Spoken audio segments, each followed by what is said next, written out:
Hello and welcome to today's Almost Daily Devotion. We're in the book of Acts, chapter 2, and we're going to start with the 12th verse. It goes like this. They were all surprised and bewildered. Some asked each other, "What does this mean?" Others jeered at them, saying, "They're full of new wine." Peter stood with the other 11 apostles. He raised his voice and declared, "Judeans and everyone living in Jerusalem, know this. Listen carefully to my words. These people aren't drunk as you suspect. After all, it's only 9 a.m. Rather, this is what was spoken through the prophet Joel. In the last days, God says, I will pour out my spirit on all people. Fellow Israelites, listen to these words. Jesus the Nazarene was a man whose credentials God proved to you through miracles, wonders, and signs, which God performed through him among you. You know this.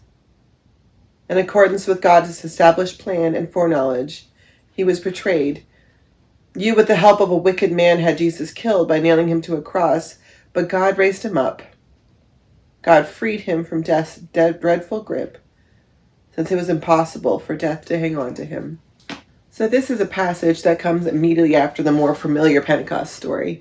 We know the story of Pentecost where the Spirit comes down as a flame of fire and the dove swoops and all the people start talking. This comes immediately after that. It's immediately, it just happened. The Spirit just left and Peter stands up and starts talking, which is an interesting place to be. Peter is an uneducated fisherman who has never shown a lot of biblical knowledge. Throughout the Gospels, Jesus tells stories that are linked to the Old Testament, linked into the Hebrew tradition, and Peter never seems to be the one who catches on, who understands, who is like, oh, I know where that came from. Peter is not presented ever as the guy who reads a lot of books, who's a studier of the Word. And so Peter standing up here and linking this to the prophecy of Joel is a major move. It must have been either a prophecy that was so familiar that everybody knew it, or it was a prophecy that Jesus specifically taught to Peter. Because it fits too well. It fits so well. Peter distinctly says, remember that prophecy in Joel? Jesus fulfilled it. Every ounce of it, every little bit of it. And he does that in order to show that Jesus is not something that's new, but something that's rooted into the depths, into the deep, deep well of everything that has gone before. Jesus doesn't replace it.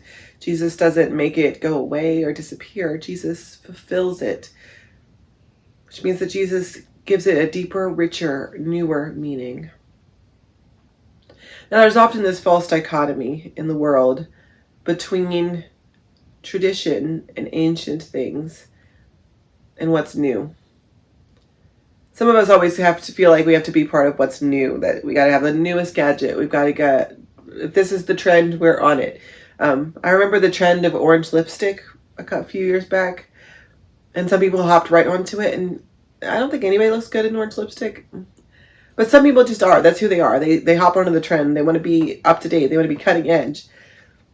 And some folks want to be in the comfort and the familiar and the known. And Peter here reminds us that we can't have one without the other. That they have to live together. That Jesus believed and fulfilled and redeemed and brought hope to the old, to the ancient, while moving forward into the future of what God has. And so they don't have to be contradictory, they don't have to be opposites.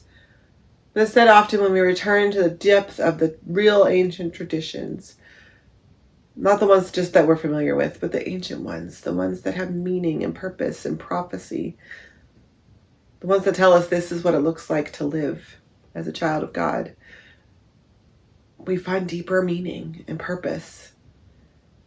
And so maybe we can't quote directly from Scripture. Maybe we can't say this is this and connect the things and make deep theological statements. But we can be rooted in tradition, in the tradition, all the stream of it, all 10,000 years of it. and step forward into the future. You can do both. God bless.